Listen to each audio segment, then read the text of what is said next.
Hello everyone, it's Ruud van Nistelrooy here, wearing the 1973 Dutch Holland shirt.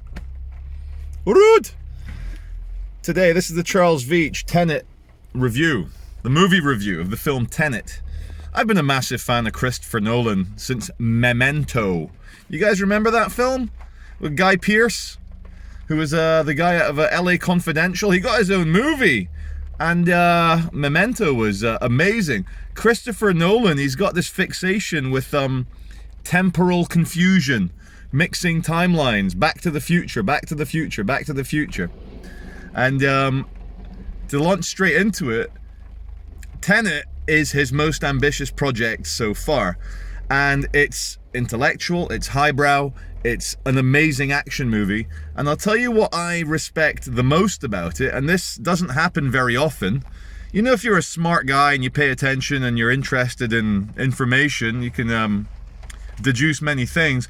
But for all of Tenet, I was watching it going, huh? What?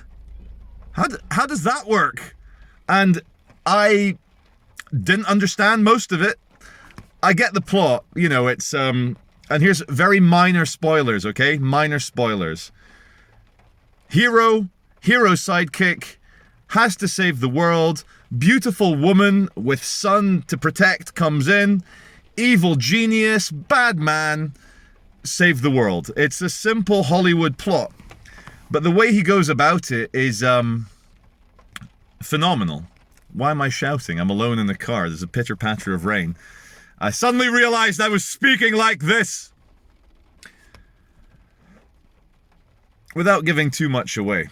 Like, the plot of Tenet is someone or some people in the future have got technology that manages to invert the entropy of people or objects. You put them in this can, flip it round, and it comes out inverted in a kind of spatio-temporal manner.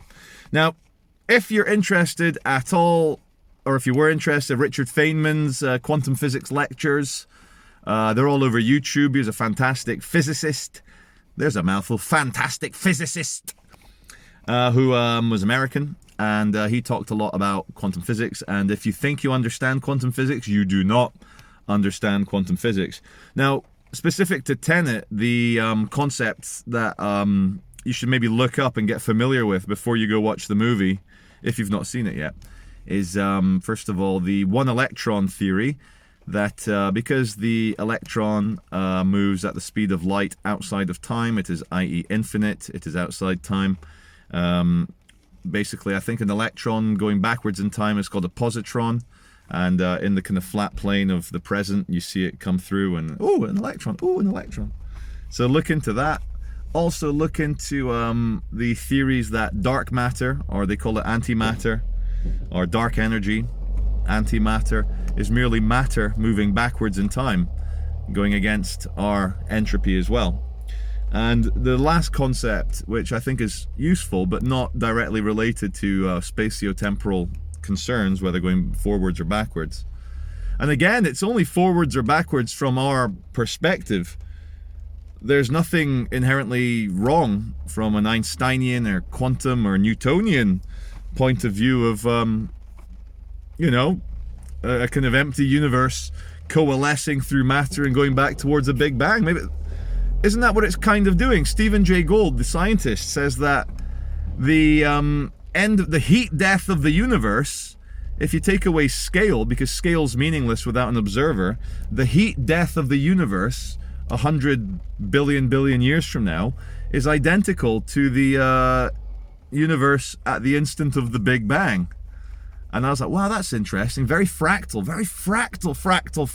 as above, so below. The last concept I want you to look at is quantum probability amplitude, tied into multiverse theory, tied into infinity as well. Is how do I explain quantum probability amplitude? Better I don't. It's better you look up quantum probability amplitude. Now, returning to Tenet. The protagonist is a very strikingly looking American guy, John David Washington. And it's only after I looked him up after the movie, because he gave a fantastic performance. The casting in this movie is absolutely spot on. I mean, is her name Catherine Jenkins? Plays the unhappy British wife of the Sergei Alotov, the crazy Russian.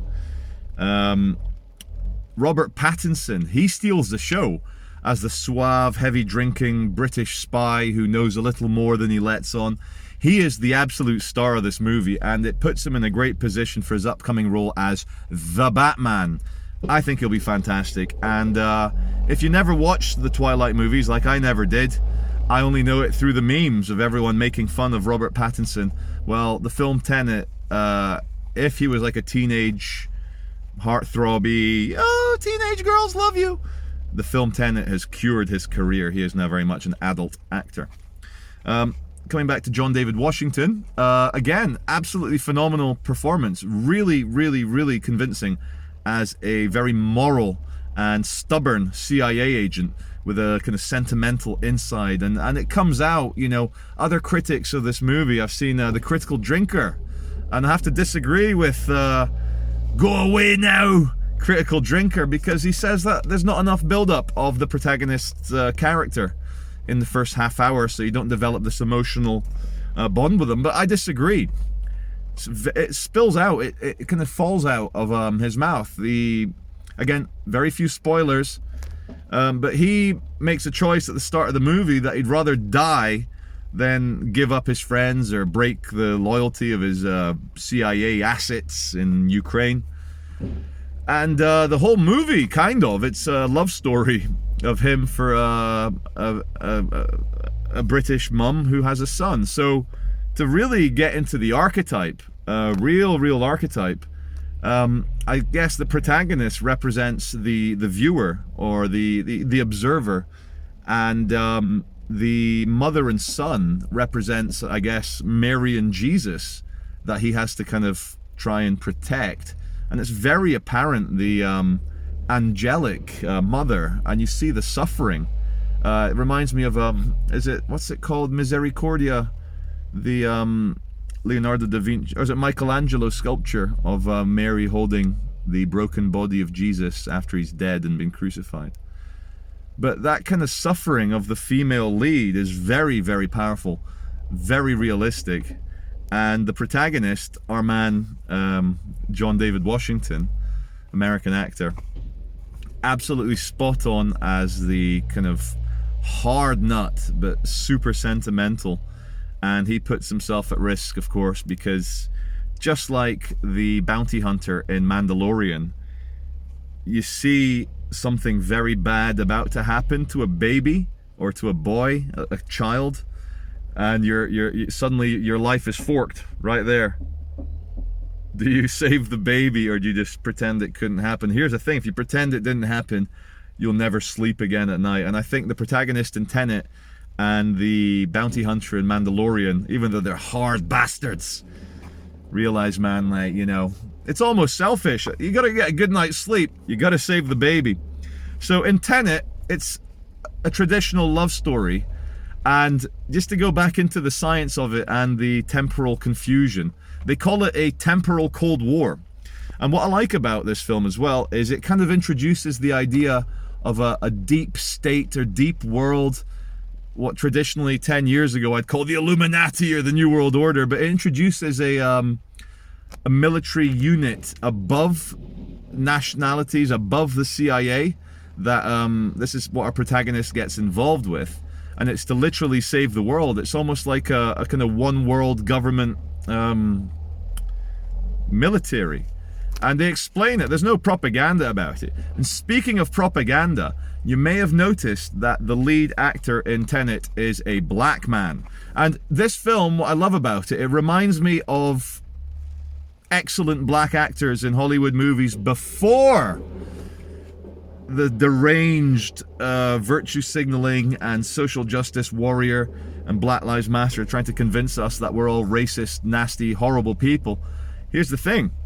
I grew up with Morgan Freeman movies. I grew up with Denzel Washington movies, who's a fantastic lead.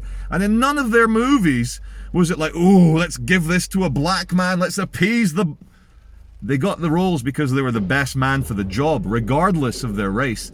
And you know, to my absolute delight, I look up John David Washington because he was a fantastic performance, really, really good. And it's Denzel Washington's son. One of my heroes from the 80s, his son, is now one of the heroes in the modern movie 2020 Tenet. Now, a couple of things the Critical Drinker did get right in his criticism of this film is that it's, but I'm going to turn this into a praise, into a kind of a eulogy. The film is extremely loud. It is the loudest film I've ever been to see at the cinema. And it's so loud that it makes the film even better. And the Critical Drinker, and I agree, but I'm going to turn it into a praise. A lot of the dialogue in the movie, you're like, what? What the fuck did you just say? Because a lot of the dialogue takes place in the middle of a battle with machine guns and assault rifles and grenades going off, or on a massive ship next to the bloody generator, and there's a lot of loud noises. But let me try and sum up this film. I'm definitely going to go watch it again, or if I can get a really good copy that isn't on a cam on Pirate Bay, I might watch it that way, because I've already given my money. I've already supported you, Nolan. Don't care if I pirate it. To kind of give an overall perspective on this film, let me just pause it for a sec so I can think about it. Right, I got it. Tenet for me is Christopher Nolan's best film. It gets an A+ from me, and I'll tell you why the sound mixing where you couldn't quite hear the dialogue can sometimes, I think it works in the film's favor. The film is so highbrow in terms of its scientific, quantum physics, sci-fi, science fiction slant, that, and just another quick thing as well, it's one of the best action movies you'll ever see. So you got this art house, highbrow, super intelligent, super academic, super intellectual movie mixed with the greatest, almost 1980s style Arnold Schwarzenegger movie. And what I love about it as well, very low on CGI. Tenet, they fucking smashed an old 747 into a hangar. Blew it up. There's no computer animation. It's all real. Real. But Tenet, to kind of wrap this up, because 15-minute film review. Jesus fucking Christ, Ruud van Nistelrooy, slow down. Real life and my life is loud, it's confusing, sometimes it's terrifying, and most of the time I don't quite understand what's going on. And I kind of just have to keep my eyes open and listen out and watch and try and put the pieces together, and it doesn't make any sense. That is the film Tenet, except everyone's more beautiful in it. So go and watch it. Give Nolan your shekels. Enjoy.